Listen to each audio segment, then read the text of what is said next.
मागच्या वेळेला आपण निमंत्रण दिलं होतं उद्धव ठाकरे, यावेळेला ते निमंत्रण असेल का? माझी अशी इच्छा की त्यांनी बघावा सिनेमा. तर विचारधारा ज्यावेळी असते ना, ती माणसाच्या जाण्यानं संपत नाही. उलट तो माणूस गेल्यानंतर त्याचे अनुयायी ज्यावेळी ती सांभाळतात ना, ती जास्त प्रखर आणि धारदार होते. आपल्याकडे कसं आहे की ज्याचा पिक्चर चालला तो सुपरस्टार. मला काही ते सुपरस्टार वगैरे होण्यात मला कधीच स्वारस्य नव्हतं. पहिल्या भागाच्या 2 पावलं पुढं जाऊन हा भाग असेल, कारण दिघे साहेब आणि त्यांचे अनुयायी तुम्हाला वेगळ्या पद्धतीनं या सिनेमात पाहायला मिळतील. हा प्रत्येक राजकीय पक्षाच्या कार्यकर्त्यांनी बघितला पाहिजे. मग काँग्रेस असेल, राष्ट्रवादी असेल, शिवसेना असेल, BJP असेल, किंवा वंचित बहुजन असेल, RPI असेल, सगळ्या पक्षांच्या कार्यकर्त्यांचा हा पिक्चर आहे. जर तुमच्या मुलाच्या मनात गणिताची, इंग्रजीची भीती असेल, तुमच्या मुलाच्या मनात परीक्षेची, नापास होण्याची भीती असेल, तर त्याला धर्मवीर पार्ट 2 दाखवा. त्याच्या मनातून नापास होण्याची भीती निघून जाईल. सिनेमाचा आम्ही टीजर पाहिला, ट्रेलरही पाहिला. आता खूप छान ट्रेलर लॉन्च सोहळा पण बघितला आहे. धर्मवीर सिनेमात आम्ही दिघे साहेबांची गोष्ट बघितली. सिनेमा संपतो, म्हणजे त्यांचं जाणं इथे सिनेमा संपतो, खरं तर शेवट होतोय सिनेमाचा. आता धर्मवीर 2 मध्ये आम्हाला कुठली गोष्ट दिसणार आहे काय? आता तुम्ही म्हणाल की सिनेमा बघा त्याच्यासाठी, तर आम्ही बघणारच आहोत, पण त्याविषयी थोडंफार आम्हाला तुमच्याकडून जाणून घ्यायचं. सर्वप्रथम मठाच्या सगळ्या वाचकांना, रसिक प्रेक्षकांना अगदी मनापासून नमस्कार. धर्मवीर मुक्काम post Thane super duper hit झाला आणि आता आम्ही धर्मवीर मुक्काम पोस्ट ठाणे भाग 2 या चित्रपटाकडं वळालो आहे. 9 ऑगस्टला तो चित्रपट संपूर्ण जगभरात एकाच वेळी प्रदर्शित होतोय. काय बाबा, दिघे साहेबांचं आयुष्य एका सिनेमात दाखवलं असं तुमचं म्हणणं आहे की गेल्या वेळी ते गेले. कसं आहे, एखाद्या माणसाचं कार्य हे इतकं मोठं असतं की एक नाही असे 1 ते 10 भाग झाले तरी काही दिघे साहेबांचं कार्य संपत नाही. आणि दिघे साहेब पहिल्या भागात गेलेत म्हणून आता त्यांनी कुठल्याच भागात दिसायचं असं काही नियम नाही आहे कुठला. त्या माणसाचं आयुष्य, कारण माझी स्क्रिप्ट लिहिण्याची नॉन लिनियर पद्धत आहे. गोष्ट मागे पुढे, अलीकडं पलीकडे, आत्ताच्या काळात येऊन डायरेक्ट 1974 असं काही होऊ शकतं. आणि दिघे साहेबांच्या आयुष्यातले सगळेच पैलू आम्ही नाही दाखवू शकलो पहिल्या भागामध्ये. त्यामुळं दिघे साहेबांचं राहिलेलं काम, मग त्यांनी लहान मुलांसाठी खूप काम केलेलं आहे, त्यांनी महिला भगिनींसाठी खूप काम केलेलं आहे. राजकारणी ते होतेच, पण त्यांचं राजकारण कसं होतं हे पहिल्या भागात आपण पाहिलं आहे की कुठल्याही बँकेत अकाउंट नसलेला आणि खिशात 1 रुपयाही नसलेला असा राजकारणी संपूर्ण महाराष्ट्राने पाहिला आहे. तर त्यामुळं दिघे साहेबांचं एक जगण्याचा वेगळा पैलू, साहेबांच्या हिंदुत्वाची गोष्ट, खूप जबाबदारीनं आम्ही तो शब्द वापरला आहे. हिंदुत्व म्हणजे काय हे हिंदुत्वाला आणि हिंदू धर्माला नको त्या पद्धतीनं पोर्ट्रेट करणारे लोक वेगळ्या अर्थाने घेतात. पण जे खरंच हिंदू धर्मावर, त्याच्या संस्कृतीवर, परंपरेवर अगदी मनापासून प्रेम करतात, ते हिंदुत्व या शब्दाची व्यापक व्याख्या मनात ठेवून या चित्रपटाकडं पाहतील. हिंदुत्व इतकी सोपी गोष्ट नाही की कुणीतरी त्याच्यावर टीका केली म्हणून ते खराब होईल, किंवा कुठल्या तरी प्रवीण तरडेंनी ते दाखवलं म्हणून ते मोठं होईल. ती एक विचारधारा आहे. हिंदुत्व ही एक जगण्याची पद्धत आहे जी आनंद दिघे साहेब किंवा बाळासाहेब ठाकरे ह्या मोठ्या विभूतींनी स्वीकारली. फक्त बाळासाहेब भगवे कपडे नाही घालायचे, तर त्यांच्या आतला रंग पण भगवा होता. आनंद दिघे साहेब सतत त्रिशूळ, रुद्राक्ष आणि भगव्या झब्ब्यात फिरायचे, भगवा रंग परिधान करायचे असं नाही आहे. याच्याही पलीकडे जाऊन त्यांच्या मनातली व्याख्या काहीतरी वेगळी आहे. तर साहेबांच्या हिंदुत्वाची गोष्ट मानताना हिंदुत्वाचा व्यापक दृष्टिकोन आणि हिंदुत्व ही एक विचारधारा आहे. मग त्या विचारधारेवर त्यांच्या आधी छत्रपती शिवाजी महाराज चालले, त्याच्या आधी प्रभू रामचंद्र चालले, तो भगवा ध्वज अत्यंत अभिमानाने त्यांनी मिरवला.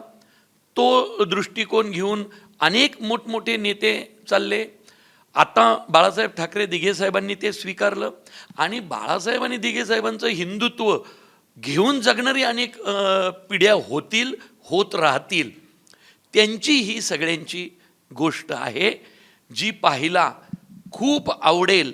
कारण इतक्या सुंदर विचारधारेला आणि इतक्या सुंदर जीवनमूल्यांना वेगळ्या पद्धतीनं पोर्ट्रेट करण्यासाठी या देशामध्ये हजारो लोक झटत आहेत. तर त्या हिंदुत्वाची व्याख्या साधी सरळ मांडताना आम्ही झटलो तर त्यात काही वेगळं किंवा वावगं असं नाही आहे. लोकांनी त्या शब्दाला बदनाम करण्यासाठी जर प्रयत्न करत असतील तर आम्ही त्या शब्दाला थोडं काय म्हणतो ना, वेगळ्या पद्धतीनं समाजासमोर आणण्याचा प्रयत्न करू.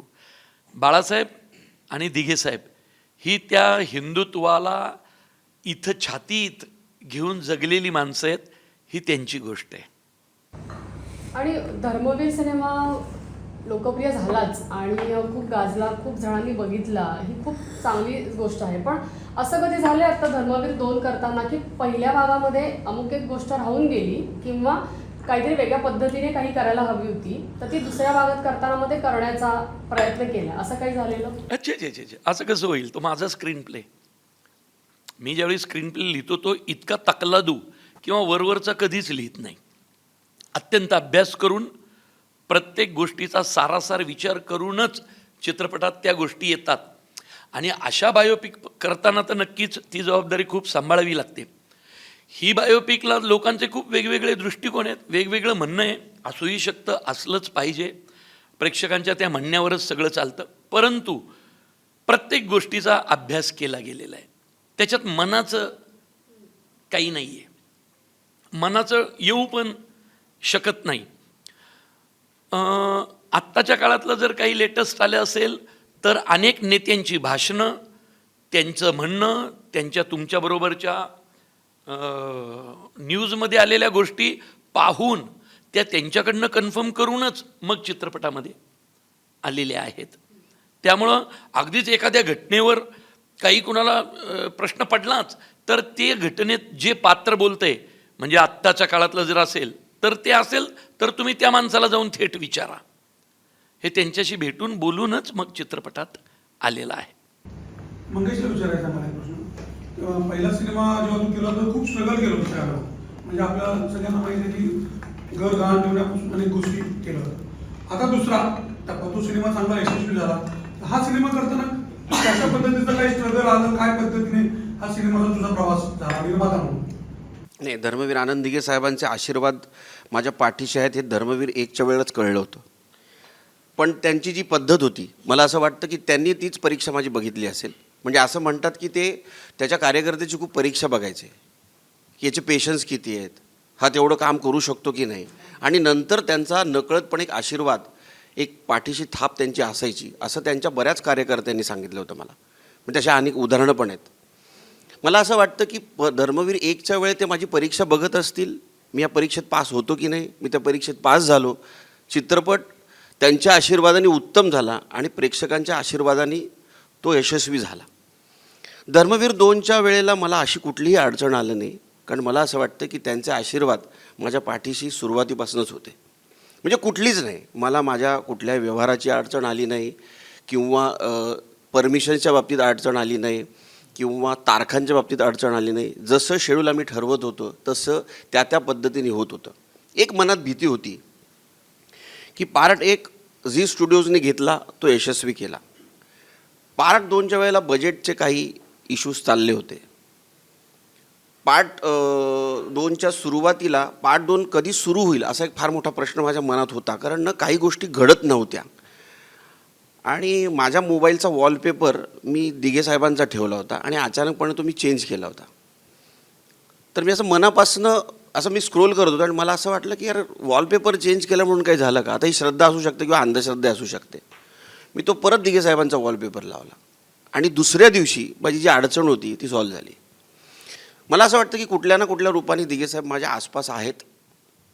माझ्या कुठल्याही मला असं वाटत होतं की हे घडणार नाही आणि ते सगळं घडत गेलं. जसं झी स्टुडिओज माझ्या पाठीशी 1ला होतं, तसंच 2च्या वेळेला मला एक शंका येत होती की झी स्टुडिओज आपल्याबरोबर वेळेला येईल की नाही, कारण सिनारिओ खूप चेंज झालेला आहे, खूप गोष्टी बदललेल्या आहेत. पण मला अभिमान वाटतो की झी स्टुडिओजने यावेळेससुद्धा अक्षरशः स्क्रिप्टसुद्धा बघितलं नाही. म्हणाले मागच्या वेळेला तुझ्याबरोबर होतो, यावेळेलासुद्धा तुझ्याबरोबरच असेल. मी म्हटलं माझ्या काही 2-3 विनंती आहेत, त्या तुम्ही मान्य केल्यात तर बरं होईल. आणि त्यांनी कुठलीही आडेवेडे न घेता त्या विनंतीसुद्धा मान्य केल्या. म्हणजे मला असं वाटतं की आपण जेव्हा एखादं काम प्रामाणिकपणे करत असतो तेव्हा कुठेतरी तो सोल फिरत असतो. आणि मला सातत्याने असं वाटतं की दिघे साहेबांचा सोल माझ्या आसपास कुठे ना कुठेतरी असतो आणि तो मला अदृश्य रूपाने मदत करत असतो. त्यामुळे तशी कुठलीही अडचण आली नाही आणि मला असं वाटतं कुठली अडचण येणार नाही. याला जोडून प्रश्न असा आहे की पहिल्या भागात आपण बघितलं की दिघे साहेबांची गोष्ट आपण बघितली. दुसऱ्या भागात आपण दिघे साहेबांचीच गोष्ट बघणार आहोत, हिंदुत्वाची गोष्ट बघणार आहोत, की जे पहिल्या दिवसापासून आम्ही बघतो की मुख्यमंत्री खूप इन्व्हॉल्व आहेत या सगळ्या ह्याच्यामध्ये. तर एकनाथ शिंदेची गोष्ट बघणार आहोत. दुसऱ्या भागात आम्ही नेमकी कोणाची गोष्ट? दुसऱ्या भागात तुम्ही धर्मवीर आनंद दिघे साहेबांच्या हिंदुत्वाची गोष्ट बघणार आहात. खूप लोकांना असं वाटतं की साहेब याच्यामध्ये इन्व्हॉल्व असतात. म्हणजे आता ट्रेलर लॉन्चला आले साहेब, मग पोस्टर लॉन्चला साहेब आले, म्हणजे साहेब आहेत इंटरफेअर करतायत का, असा खूप लोकांना प्रश्न पडतो. पण मी तुम्हाला प्रामाणिकपणे सांगतो, माननीय मुख्यमंत्री एकनाथ शिंदे साहेबांनी एकाही शब्दाचा इंटरफेअर या सिनेमात केलेला नाही.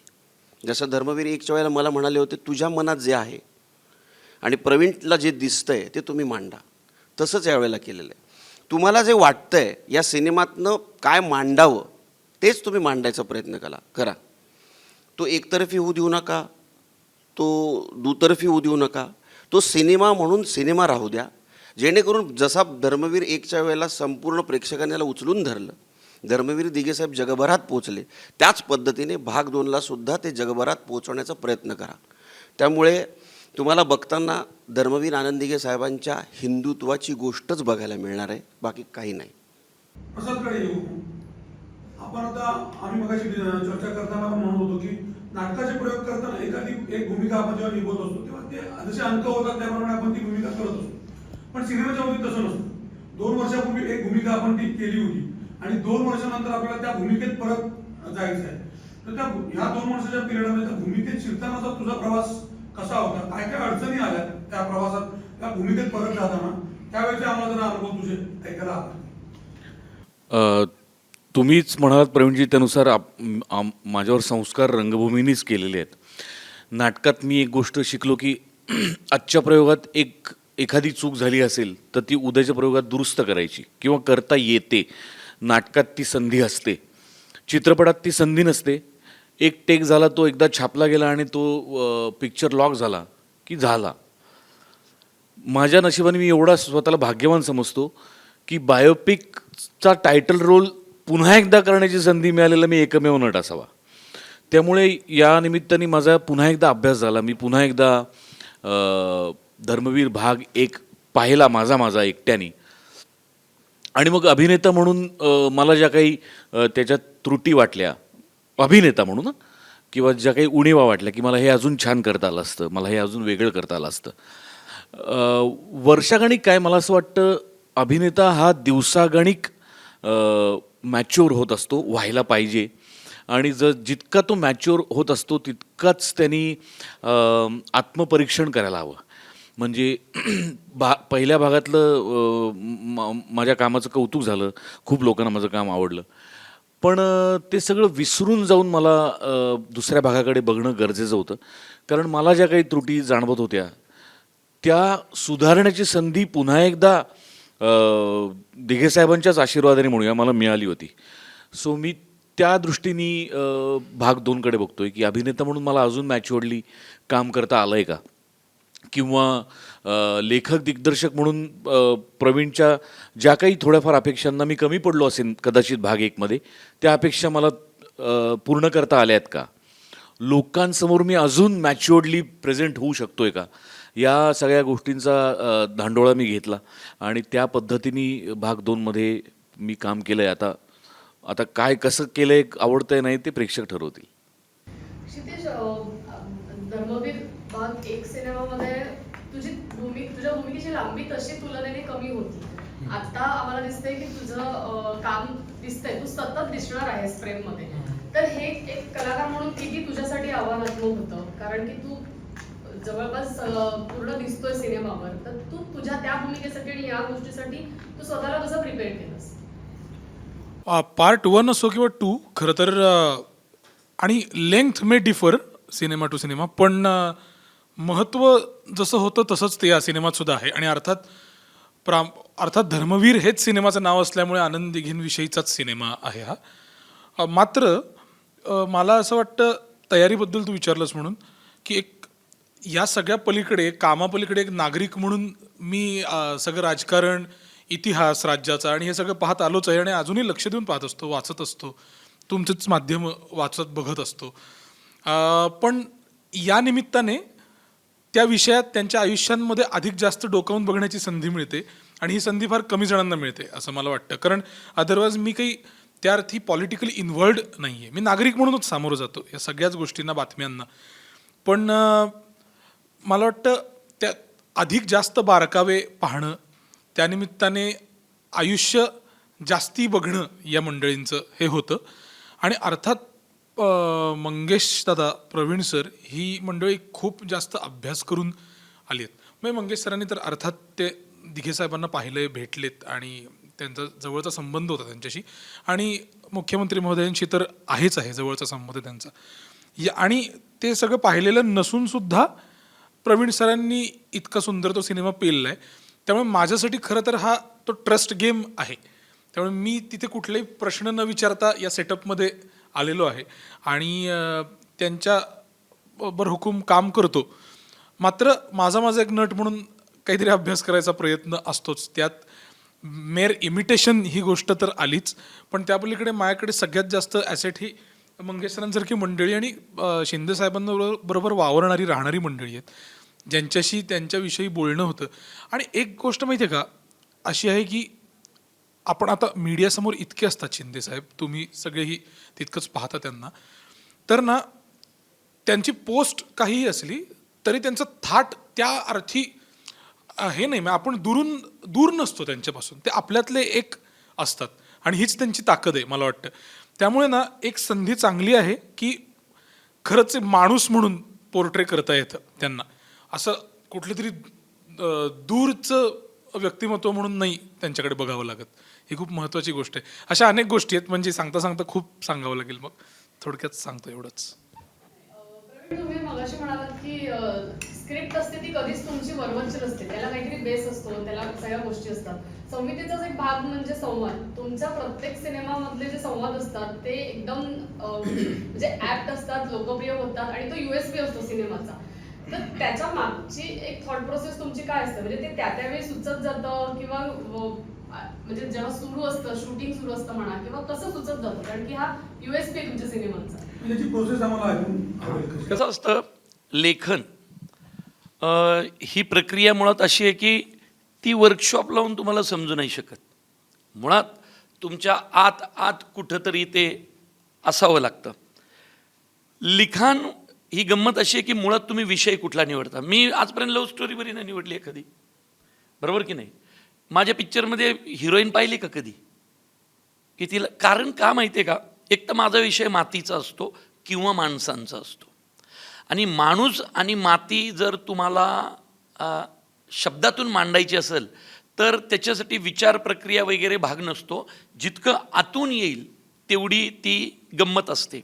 ह्या चित्रपटाच्या बाबतीत गोष्ट माणसाची होती, गोष्ट त्या माणसाच्या विचारधारेची होती, गोष्ट त्या माणसाने जपलेली विचारधारा जगण्यामध्ये आणली त्याची होती.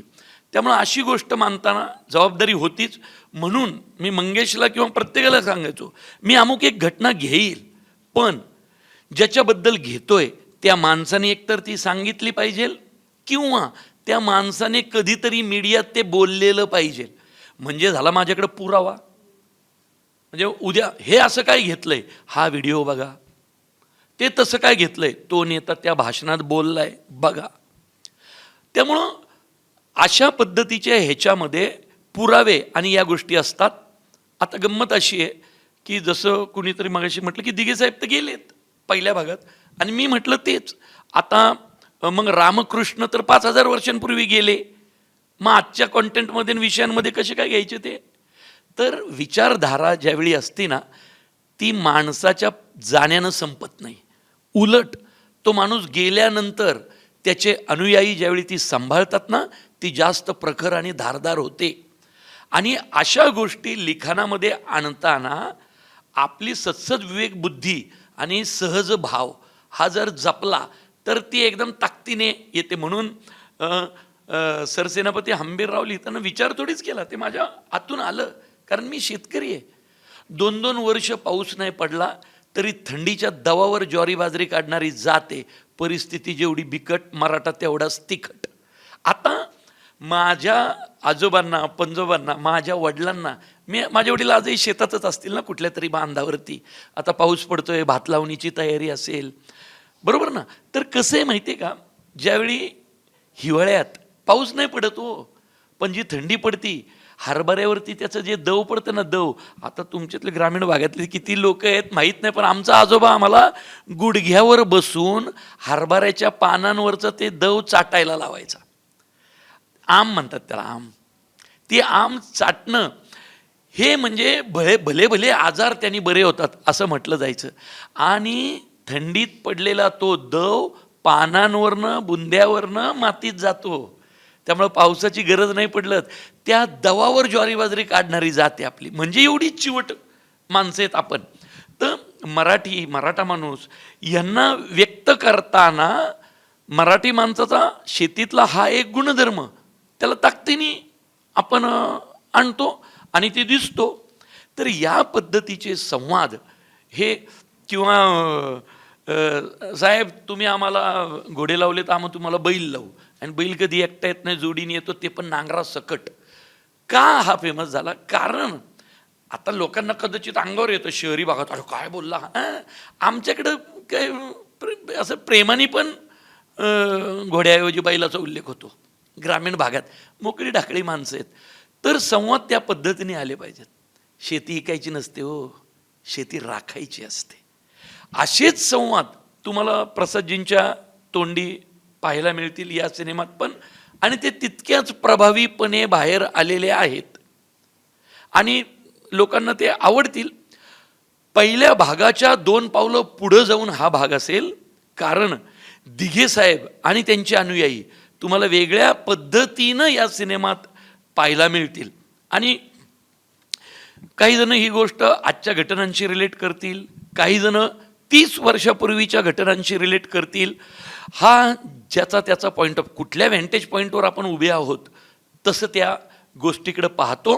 पण जे दिसेल ते तर्काला आणि सत्यतेला धरूनच असेल. बाकी तुम्ही पाहालच सिनेमात, आणि मजा येईल हा सिनेमा पाहताना. म्हणजे माझ्या मागच्या ज्या एवढ्या चित्रपटांनी तुम्हाला सॅटिस्फाय केलं आहे, हा चित्रपट 2 पावलं पुढे जाऊन तुमचं मनोरंजन करेल आणि तुम्हाला अंतर्मुख पण करेल. आणि तुमच्या पूर्वीच्या सिनेमांमध्ये जसे संवाद लोकप्रिय आहेत आणि गाजलेत, तसेच मला खात्री की या सिनेमातले संवादांबद्दलही तसंच काहीसं होईल, कारण त्या निमित्ताने प्रोसेस आम्हाला आता ऐकायला मिळाली तुमच्याकडनं. प्रसाद, तुम्ही एकदा म्हणाला होतात की जवळपास 90 सिनेमे केल्यानंतर एक ताकदीची मुख्य भूमिका मिळाली धर्मवीरच्या निमित्ताने. धर्मवीर आणि धर्मवीर 2 या दरम्यान आता तुमच्या हातात किंवा तुमच्याकडे मुख्य भूमिका असलेले किती सिनेमे? कारण की या दरम्यान बरंच काही बदललं असणार आहे, हाचा अनुभव तुम्हीही घेतला असेल. तर प्रसाद ओक किती बदलले किंवा किती बदल झाला आहे यांच्या आयुष्यामध्ये या धर्मवीर ते धर्मवीर 2 या काळात? धर्मवीर ते धर्मवीर 2 या काळामध्ये मी 9 ते 10 चित्रपट केले. त्यातल्या बरोबर 3-4 चित्रपटांमध्ये माझी मुख्य भूमिका आहे, आणि 3-4 चित्रपटांमध्ये माझं गेस्ट अपीअरन्स आहे, पण इम्पॉर्टंट आहे खूप. पण हा प्रवास फार रंजक आहे. आपल्याकडे कसं आहे की ज्याचा पिक्चर चालला तो सुपरस्टार. मला काही ते सुपरस्टार वगैरे होण्यात मला कधीच स्वारस्य नव्हतं. मला अभिनेता होण्यात स्वारस्य होतं, मला दिग्दर्शक होण्यात स्वारस्य होतं आणि माझं काम किती सुपर आहे हे पाहण्यात मला स्वारस्य होतं, आजही आहे. पण अचानक लोकांना असं वाटायला लागलं की अरे काय काय ॲक्टर आहे प्रसाद ओक. तर म्हणजे मला आनंद आहे त्याच्यात की ठीक आहे, एवढ्या वर्षांनी का होईना वाटतंय ना, ठीक आहे, हरकत नाही काय. पण गंमत येते बघताना. पण त्याच्यापेक्षाही जास्त चॅलेंजिंग आहे ते धर्मवीर ते धर्मवीर 2 मध्ये 2 वर्ष गेल्यानंतर पुन्हा एकदा धर्मवीर मध्ये काम करण्याचं भाग्य लाभणं आणि ते तितक्याच जबाबदारीने पेलण्यासाठी पुन्हा एकदा तीच माणसं, प्रवीण सारखा लेखक दिग्दर्शक, मंगेश सारखा निर्माता, जी माणसं त्यावेळेला पण होती, यावेळेला पण आहेत, पुढच्या भागातही असतीलच 100%. पण ती एक प्रोसेस आहे विचारांची. म्हणजे जो विचार मंगेशच्या मनात आला तो त्यांनी कागदावर उतरवला, तो मी पडद्यावर उतरवला, तो ती प्रोसेस आहे. सो तो जसा गुरु शिष्याचा वारसा आहे तसा तो त्या चित्रपटाचा वारसा आहे, जो आम्ही 2 वर्षापूर्वी उचलला, आता तो 2 वर्षांनंतर पुन्हा उचलतोय. पण प्रवास फार रंजक आहे, इंटरेस्टिंग आहे. आज परिस्थिती अशी आहे की अवघी मराठी चित्रपटसृष्टी आशा लावून बघतीये धर्मवीर 2कडे. कारण पुन्हा एकदा परिस्थिती बाहेर फार काही बरी नसताना जर धर्मवीर 2 चालला तर पुन्हा एकदा मराठी इंडस्ट्रीला, चित्रपटसृष्टीला सुगीचे दिवस येतील, आनंदाचं वातावरण परत एकदा निर्माण होईल. सो संपूर्ण चित्रपटसृष्टी एका सकारात्मक दृष्टिकोनातून बघतीये, ही आमच्यासाठी फार जमेची बाजू आहे. आणि हा प्रवास असाच चालत राहील पुढे, पण आपल्या हातात प्रामाणिकपणे काम करणं आहे ते मी कायम करत राहीन. मंगेशला विचारायचं, आता सिनेमाच्या निमित्ताने जी राजकीय शेरेबाजी चालू झालेली आहे, राजकीय त्याला रंग देण्याचा सगळा प्रयत्न सुरू आहे, त्याच्याकडे तू कशा पद्धतीने बघतोस? हा पहिला प्रश्न आहे. त्याला जोडून दुसरा प्रश्न असा आहे की काही जण असं म्हणतात की प्रेक्षकांचं पोलरायझेशन होणार आहे. म्हणजे काश्मीर फाईल, सावरकर या सिनेमांच्या निमित्ताने तुझा हिंदू वर्ग त्या सिनेमानं गेला, इथं तर हिंदुत्वाची गोष्ट सांगतात, त्यामुळे एक वर्ग या सिनेमापासून दूर जाईल, एक ठराविक वर्गच या सिनेमाकडे फक्त जाईल. याच्यावर तुझे उत्तर ऐकायला आवडेल आणि तुमचे उत्तर ऐकायला आवडेल या प्रश्नावर.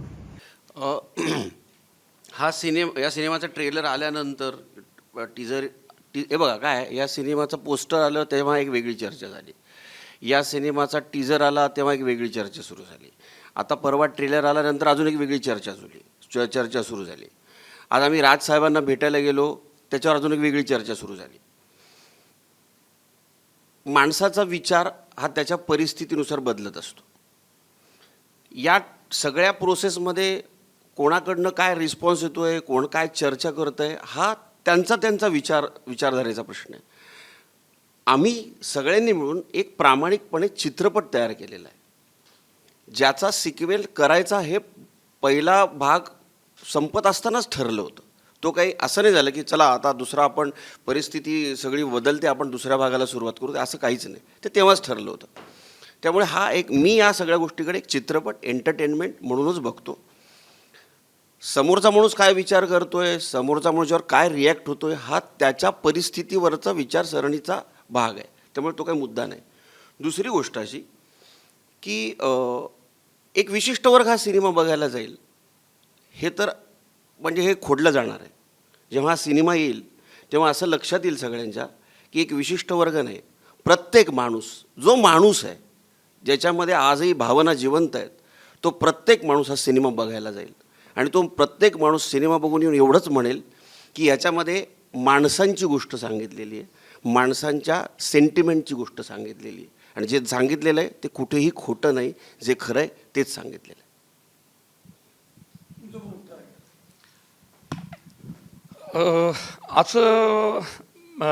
असं नाही आहे की आता तुम्ही मला सांगा किती हिंदू आहेत या देशात? लोकसंख्येच्या प्रमाणात हिंदू किती आहेत? हिंदुत्ववादी सरकार यायला तरी 70 वर्ष गेली ना. असं काही नसतं की तुम्ही त्याच्यात हिंदुत्व दाखवलं, म्हणून फक्त हिंदूच येतील बाकीचे पाठ फिरवतील असं जर असतं तर साईबाबांवरती आलेल्या पिक्चरनेच पहिल्यांदा 100 कोटीचा पल्ला गाठायला पाहिजे होता. स्वामी समर्थांवर आलेल्या सिनेमानेच 100 कोटीचा पल्ला गाठायला पाहिजे होता. कारण त्यांचे अनुयायी आणि भक्त यांची संख्या पाहिली तर ती खूप मोठी आहे. पण अमुक एका विचारधारेचं आहे म्हणून गर्दी असं काही नसतं. तो चित्रपट काय तुम्हाला शिकवतो. आता हा जो चित्रपट आहे हा प्रत्येक राजकीय पक्षाच्या कार्यकर्त्यांनी बघितला पाहिजे. मग काँग्रेस असेल, राष्ट्रवादी असेल, शिवसेना असेल, BJP असेल किंवा वंचित बहुजन असेल, RPI असेल, सगळ्या पक्षांच्या कार्यकर्त्यांचा हा पिक्चर आहे. कार्यकर्त्याची नेत्याच्या लेखी किंमत काय हे स्पष्ट करणारा पिक्चर आहे. आणि हिंदुत्व काय, आता या चित्रपटामध्ये पवारसाहेबांचं कौतुक आहे एकच सीनमध्ये. कारण आनंद दिघे साहेबांचा आवडता नेता कोण, तर पवारसाहेब होते.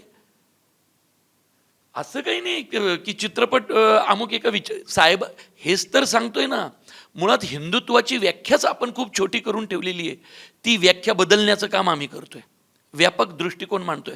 अरे शाळेतली लहान पोरं तुफान गर्दी करणार या सिनेमाला, छोटी पोरांना पालक घेऊन जाणार या चित्रपटाला. कारण का माहिती आहे, जर तुमच्या मुलाच्या मनात गणिताची, इंग्रजीची भीती असेल, तुमच्या मुलाच्या मनात परीक्षेची, नापास होण्याची भीती असेल, तर त्याला धर्मवीर पार्ट 2 दाखवा. त्याच्या मनातून नापास होण्याची भीती निघून जाईल, परीक्षेची भीती निघून जाईल. कारण आनंद दिघे साहेबांनी सगळ्यात जास्त काम या छोट्या शाळेतल्या मुलांसाठी केलंय. हे कधी येणार. आता याच्यामध्ये अमुक एका विचारसरणी आणि तमुक एका विचारसरणीचा प्रश्न कुठे आहे. गणिताच्या पेपरच्या भीतीने रात्र झोप मुस्लिम पोराची पण उडालेली आहे, हिंदू पोराची पण उडालेली आहे. इथं काही संबंध.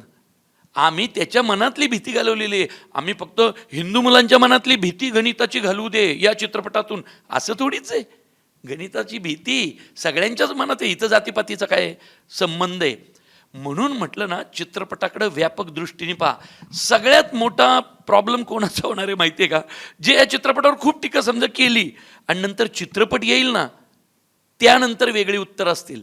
मुळशी पॅटर्नच्या वेळी माझ्या ऑफिसवर हल्ला झाला ना, पण ज्यांनी हल्ला केला त्यांना कळलं, अरे हा पिक्चर आपल्यासाठी आहे, शेतकऱ्याच्या पोरांसाठी आहे, तुमचे आमचे प्रश्न सोडवण्यासाठी हा पिक्चर आहे.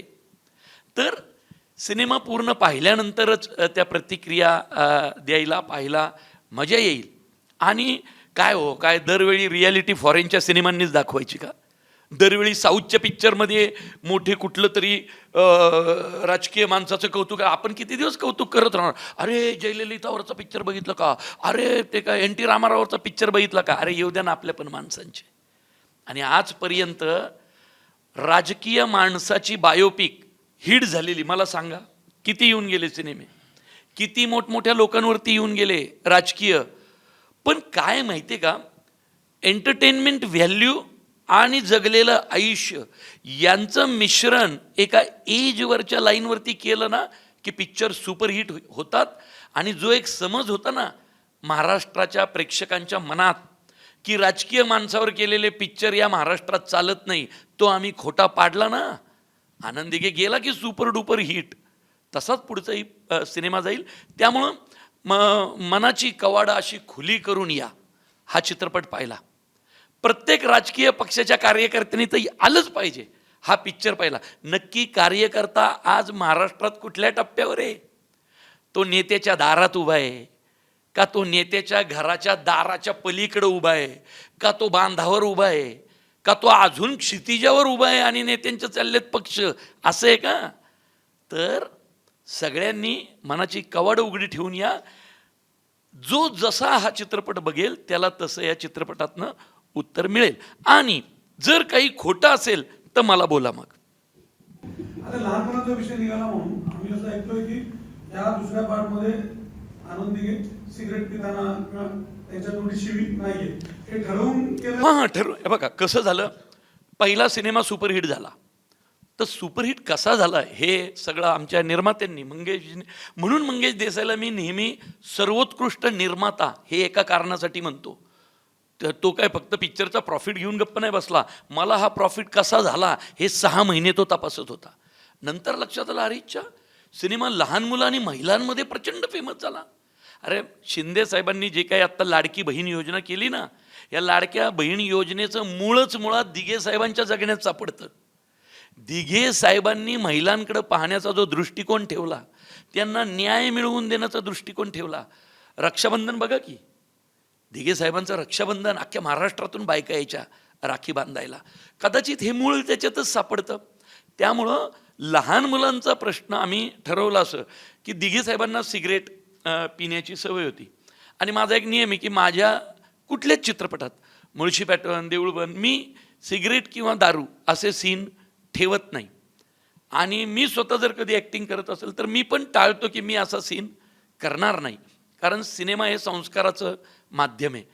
आणि जर माझा चित्रपट पहिला लहान मुलांमध्ये प्रसिद्ध झाला असेल तर मग मी भेटलो या सिनेमाच्या डिसिजन मेकरला, मंगेशला भेटलो, अजून काही ठाण्यातल्या महत्त्वाच्या लोकांना भेटलो.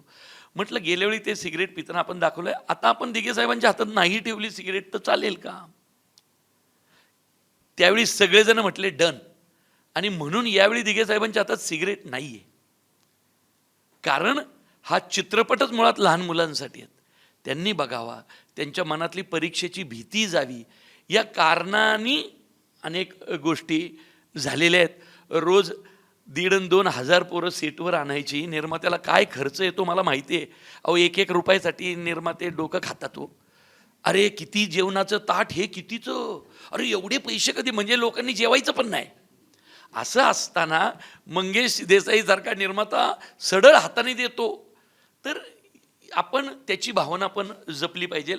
आणि एका मराठी माणसाच्या निर्मात्याचे पैसे लागलेत असं बघून हा चित्रपट बघा, तुम्हाला त्याच्यामध्ये जगण्याची मूल्य सापडतील. दरवेळी राजकारणी माणसाला का शिव्या द्यायच्या हो?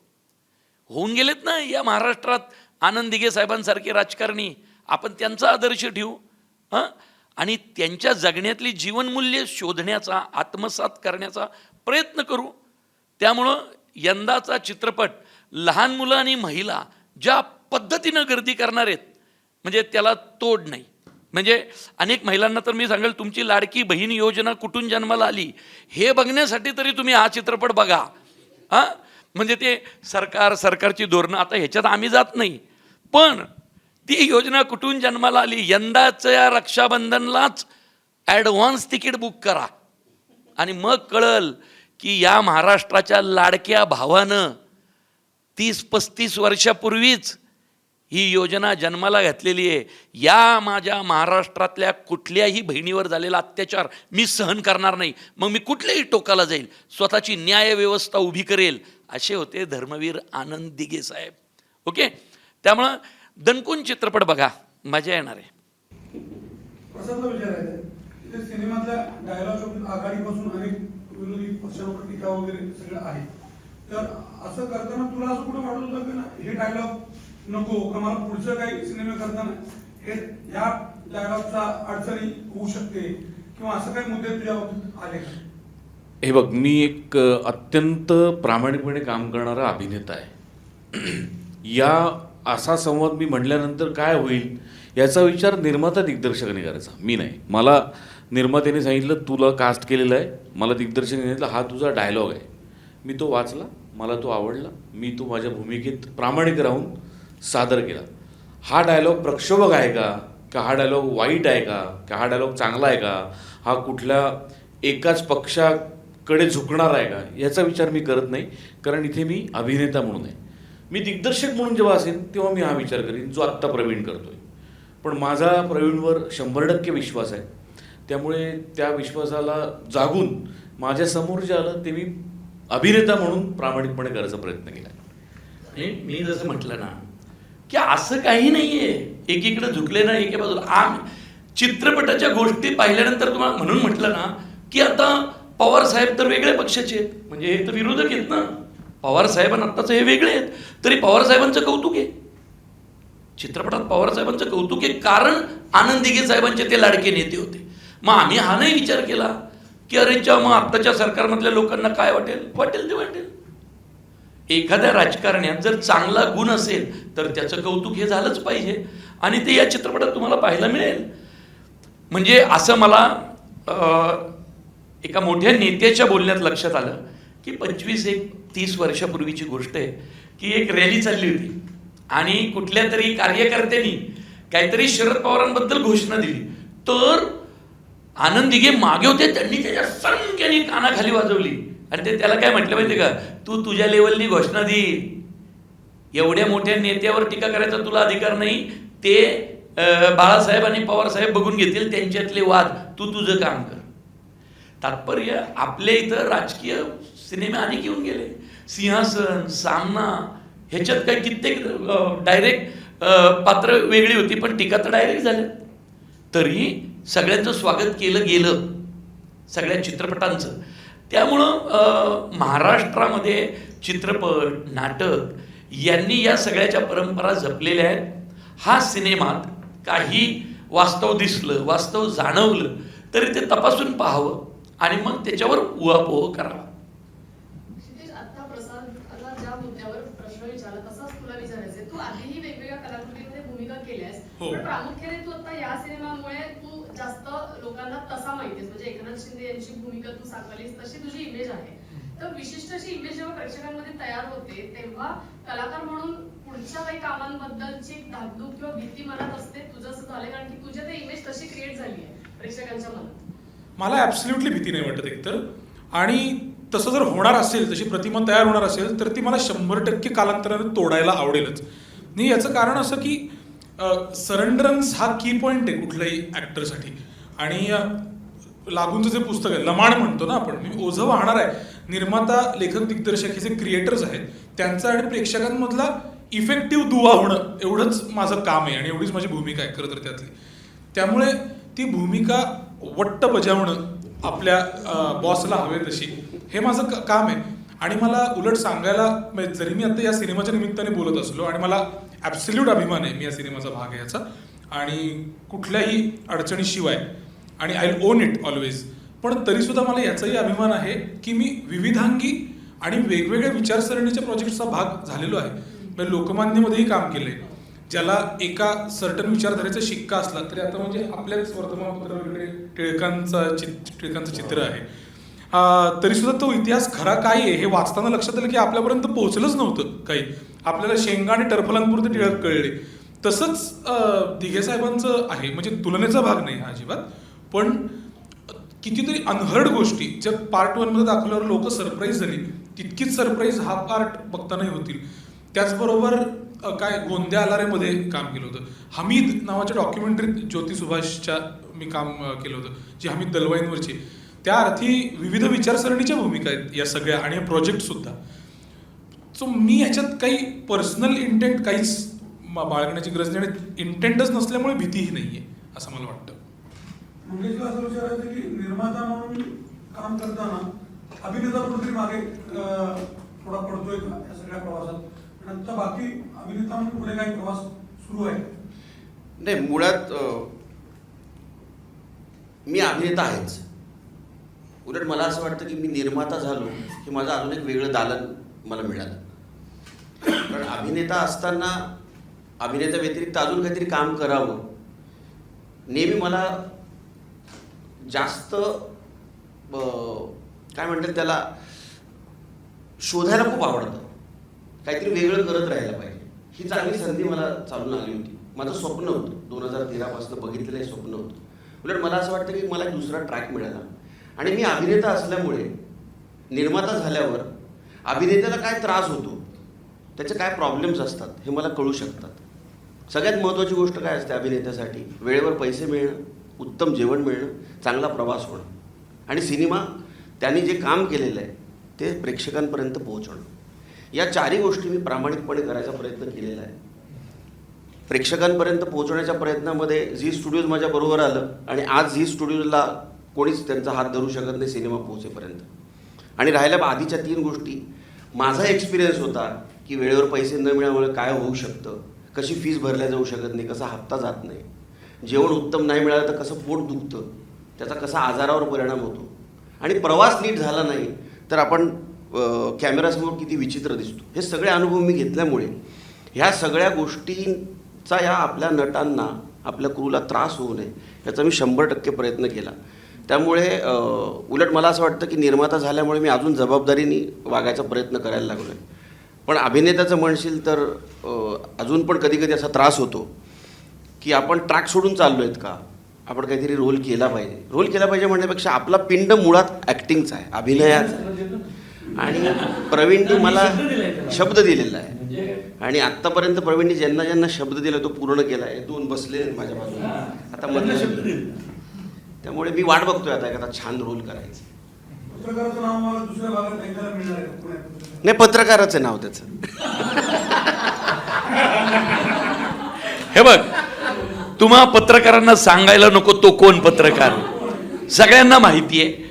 फक्त जसा सिनेमा बदलेल तशी त्याची दिशा बदलावी लागते.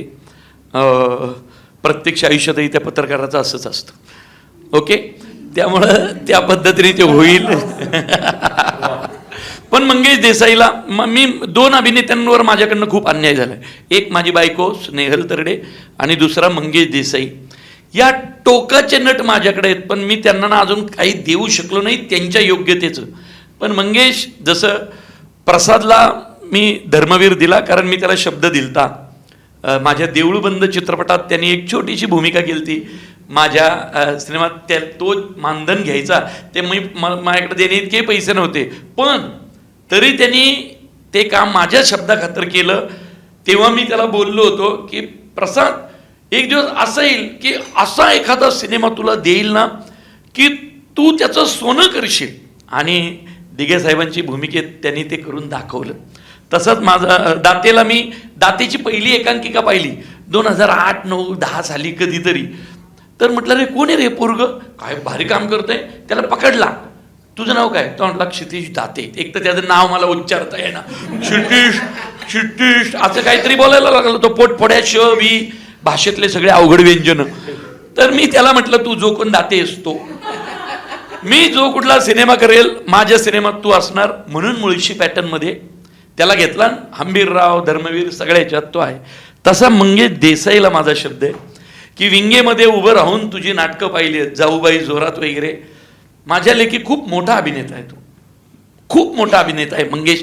म्हणजे मंगेश देसाईचं अभिनयाच्या पोटेन्शियल आपण अजून कुणी वावच दिलेला नाही. तो मी देणार हा शब्द आहे. आणि अजून सगळ्यात महत्वाचं, त्या पिक्चरचा तू निर्माता नसणार, नाही का? म्हणजे अजून खरं असा निर्माता प्रत्येक पिक्चरला पाहिजे. म्हणजे इतके सुंदर निर्माते असतील तर मराठी सिनेमा खूप पुढे जाईल. पण मंगेला आपला शब्द आहे आणि देणार तो. म्हणजे मला असं वाटतं की धर्मवीर 2 नंतर असा आणखीन एक तगडा म्हणलं तरी ब्लॉकबस्टर सिनेमा नक्की येणार आहे. आणि हे त्रिकूट म्हणा किंवा आणखीन हे सगळं आम्हाला लगेच, म्हणजे तुम्हाला सांगू का, 9 ऑगस्टला हा पिक्चर रिलीज होतोय. 10 ऑगस्टला मी त्या पिक्चरच्या तयारीला लागणार आहे. आणि मी मंगेशला हेही म्हटलं, आता 2 भाग मी केलेले आहेत, 3रा भाग करायचा असेल तर तू मला यावेळी सुट्टी दे बाबा, मला पुढचे सिनेमे करू दे. मंगेश सुट्टी देईल का नाही आता बघितलं पाहिजे. कसं आहे माहिती आहे का, बिरजे बाईंचं कॅरेक्टर माझ्या बायकोनीच केलं होतं, जिला अभिनयाची खूप अवॉर्ड मिळाली. बिरजेबाई एक ठराविक काळ दिघे साहेबांच्या त्यांच्या त्या भगिनी, म्हणजे मानलेली बहीण त्यांची, तर तो एक पिरियड होता जो होऊन गेलाय सिनेमात. आता गोष्ट नॉन लिनियर मागं पुढं होणार आहे. त्यामुळं त्या गोष्टीच्या अनुषंगाने जी पात्र आली आहेत. आता कसं आहे, आता दिघे साहेबांचं सरळ आयुष्य चित्रपटात नाही आहेत. आता दिघे साहेबांच्या आयुष्यातले न पाहिलेले पैलू, आता दिघे साहेबांची सावरकर भक्ती, हा जर विषय काढला तर हा वेगळा सिनेमाचा विषय. दिघे साहेबांची सावरकर भक्ती किती प्रखर होती, जितकी बाळासाहेब ठाकरेंची होती तितकीच दिघे साहेबांची होती. तर त्यासाठीचा एक प्रसंग इतका सुंदर आहे, तो या चित्रपटात पाहायला मिळेल तुम्हाला आणि खूप प्रखरपणे पाहायला मिळेल. तर हे जे पैलू आहेत ना राहिलेले, ते आता नथुराम गोडसे, खरं तर ते या भागात आम्हाला घ्यायचं होतं, शूटिंग बिटिंग झालंय, पण नथुराम गोडसे हे नाटक या महाराष्ट्राने, या देशाने आणि जगभर प्रयोग कुणामुळं झाले? बरोबर ना, दिघे साहेबांमुळं. म्हणजे इतर पक्षाच्या लोकांनी ते नाटक बंद पाडलं होतं, ते दिघे साहेबांनी सुरू केलं. आणि ह्याच्या उलट यदा कदाचित हे नाटक इकडच्या पक्षाच्या लोकांनी बंद पाडलं होतं, तेही दिघे साहेबांनी सुरू केलं. म्हणजे नाटकाकडे नाटक म्हणून पहा. जसं पवारसाहेब, शरद पवार साहेबांचंही ते वैशिष्ट्य आहे ना, त्यांनी कलाकारांकडे कलाकार म्हणून पाहिलं, म्हणून घाशीराम कोतवालसारखं नाटक चाललं. तर राजकीय पाठबळ ज्यावेळी कलेच्या पाठीशी राहतं त्यावेळी कला जास्त खंबीर आणि निर्भीडपणे लोकांच्या समोर येते. तर जसं शरद पवार साहेबांनी घाशीराम पाठीशी उभं राहून चालवलं, तसंच दिघे साहेबांनी नथुराम गोडसे आणि यदा कदाचित चालवलं. तोही गुण आहे. पण इतक्या घटना आहेत आणि शूट करून ठेवलंय, पण घ्यायच्या कुठं असं आहे. तरी आता जे प्रसादच्या बॅचचे आहेत, मी आहे किंवा तुम्ही पण प्रिलिम दिली की नाही, प्रिलिम 10वीच्या आधी नाही का, परीक्षेच्या आधी आपण एक प्रिलिम एक्झाम देतो. तुम्हाला माहिती आहे कुणी सुरू केली आहे? सराव परीक्षा म्हणतात. सराव परीक्षा हे प्रकरण सुरू केलं की नाही, हे एक सुरू केलं आनंदी गेनने. हे किती लोकांना माहिती आहे? म्हणजे एका राजकारणातल्या माणसाला वाटलं की माझ्या समाजातली छोटी छोटी पोरं परीक्षेच्या ओझ्याखाली दबून गेली आहेत, मला त्यांच्या पाठीवरचं ओझं काढायचंय. हे तुम्हाला पाहायला मिळेल. आणि जे तुमच्या मनात आहे ते असं सगळे एकत्र तुम्हाला या चित्रपटात दिसेल. प्रसादच्या पुस्तकाचा दुसरा भाग या सिनेमाच्या निमित्तानं आता या सिनेमात सुद्धा भरपूर काही आहे, भरपूर अनुभव असतील. हे बघ, भाग 1 जेव्हा 50 दिवस पूर्ण केले भाग 1नी, तेव्हा ते पुस्तक आलं. आणि मग भाग 1नी 100 दिवस पण पूर्ण केले. आता भाग 2चे 50 दिवस होऊ दे, मग मी सांगतो काय ते. पण त्याच्या आधी आत्ताच हाती आलेल्या वृत्तानुसार एक आनंदाची बातमी तुमच्या सगळ्यांबरोबर शेअर करतो. धर्मवीर 2 ट्रेलरनी 1 करोड व्ह्यूज आत्ता कंप्लीट केलेले आहेत.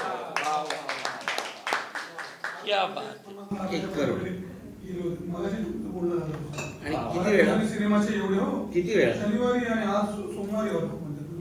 2 दिवसात 1 कोटी व्ह्यूज म्हणजे 10 मिलियन. क्या बात आहे. त्या आनंदाच्या सिनेमाला उद्धव ठाकरेंना आपण निमंत्रण देणार आहोत का सिनेमा पाहण्याचं? मागच्या वेळेला आपण निमंत्रण दिलं होतं उद्धव ठाकरे, यावेळेला ते निमंत्रण असेल. माझी अशी इच्छा की त्यांनी बघावा सिनेमा. कुणी? उद्धव ठाकरेंना निमंत्रण असतं त्या सिनेमाचं. ते निर्माते. माझी अशी इच्छा की त्यांनी सिनेमा बघावा. एवढंच होतं. त्यांनी नेहमी असं म्हणतात की माझा एक सिनेमा एका जॉनरचा असतो, दुसरा सिनेमा तसा नसतो. तर आता आम्ही आता जे बघतोय की देऊळ पण 2 येणार आहे, शिवायटन 2 येतोय, धर्मवीर 2, त्याच्यानंतर कदाचित 3 येईल. तर ह्या यशामुळे ती जबाबदारी आली की या सगळ्या सिनेमाचे दुसरे भाग करावेसे वाटतात की त्याच्या मागचं भूमिका. बघा, मला जर तसं विचारलं तर मी आयुष्यभर शेतकऱ्यांचेच पिक्चर करत राहील, खरं जर मला विचारलं तर. पण पोटापाण्याचा पण प्रश्न आहे, बरोबर ना? तर त्यावेळी आता खरं तर निर्मात्यांची रांग आहे किंवा मला कुणीही पैसे देईल कितीही. पण मराठीत असं घडतंय की भाग 2 येतोय, ही खूप मोठी गोष्ट आहे. कारण असं आहे का, पिक्चर पडलाय, आपटलाय आणि त्याचाही भाग 2 आलाय, कशाला कोण त्याच्यात पडेल? गोष्ट यशस्वी झाली म्हणून ती येते. आणि मी एक जॉनर एकदाच हँडल करतो. जॉनर कुठं बदललाय? जॉनर तोच आहे, जॉनर बायोपिकचाच आहे. त्यामुळे बायोपिक मला अजून खूप मोठ्या मोठ्या राजकारण्यांच्या आल्या, म्हणजे लोक म्हणजे माझ्या मागं लागली आहेत. पण मी खूप सिलेक्टिव्ह असल्यामुळं मी आता काही वेगळी कुठली करेल असं मला वाटत नाही. उलट मंगेशच्या मागं लागलोय की भाग 3ला कृपा करून मला तुम्ही नारळ द्या आणि मला सोडा आणि अजून वेगवेगळ्या दिग्दर्शकांबरोबर काम करा. आणि विशेष करून ठाण्यामध्ये विजू माने आहे, रवी जाधव आहे, अभि पानसे आहे, ज्यांनी हे दिघे साहेबांच्या जवळची माणसं आहेत. तर 2 भाग झाल्यावर मला ते सुट्टी देणार आहेत म्हटलं आहे तो मला. म्हणजे मग मी अजून वेगवेगळे पण गोष्टी ना, माझी Kolhapur to Buldhana via Israel. आता इस्राईलमध्ये ठीक आहे, युद्ध परिस्थिती आहे, त्यामुळं मी कदाचित इस्राईल सोडून अजून कुठल्या देशात शेतीप्रधान देश आहे, मेक्सिको आहे किंवा युरोपमध्ये शेती खूप वेगळ्या प्रमाणात होती. कारण मला कोरडवाहू शेती, बागायती शेती आपल्याकडची महाराष्ट्राची आणि युरोपची शेती यांची सांगड घालून महाराष्ट्रात शेतीत काही वेगळे प्रयोग करता येतील का याच्यावर मी हे केलं आहे. आणि या निमित्तानं मी लव्ह स्टोरी कधी केलेली नाही ना, पिक्चरमध्ये हिरोईन पण नसती. पण त्यामुळं वेगळ्या पद्धतीची लव्ह स्टोरी, म्हणजे बुलढाण्याची हिरोईन, कोल्हापूरचा हिरो MSc ॲग्रिकल्चर करायला मेक्सिको किंवा युरोपमध्ये कुठेतरी भेटतात आणि मग शेतकरी एक विचार करा, हिरोईन खरं तर ग्रीनरीमधली पाहिजे, पण कुठली आहे? हिरोईन कोरडवाहू भागातली आहे आणि हिरो कुठला आहे? एकदम बागायती भागातला. तर हिरोईनच्या चेहऱ्यावरचा वृक्षपणा, इकडचं हिरोच्या चेहऱ्यावरची ग्रीनरी आणि ते पण युरोपाच्या थंडीत, तर मजा येईल ना तुम्हाला पण बघायला. हां, तर आपली लव्ह स्टोरी पण अशीच असणार की त्यातनं शेतीचं जरा फायदा होईल. जे MSc ॲग्रिकल्चर वगैरे करतात अशा पोरांना फायदा होईल त्याचा. हिंदी करायला आधीपासून ठरवलं होतं की ते निर्मात्यांनी. मला हिंदी बिंदीचं काय कौतुक नाही. आपला पिक्चर मराठीत गाजला पाहिजे आणि हिंदीवाले आपल्याकडे पळत आले पाहिजेत. मुळशी पॅटर्नच्या वेळी हे प्रूव्ह केलंय. आपण पिक्चर मराठीत केला, 14 भाषांनी येऊन तो रिमेक केला. ही आपल्या मराठीची ताकद. आपले पिक्चर रिमेक कुणी केले? अख्ख्या भारतातल्या लोकांनी. त्यामुळे मला काही ते हिंदी बिंदीचं एवढं कौतुक नाही. आपला जॉनर एकच, आपण मराठीत करणार, लोकांनी यायचं आपल्याकडं राईट मागायला. अरे मराठी माणसाने पिक्चर जन्माला घातलाय या देशात दादासाहेब फाळकेंनी. आपण मोठे आहेत, त्यांनी नाही आपल्याला सिनेमा शिकवायचा, आपण सिनेमा शिकवायचा सगळ्यांना.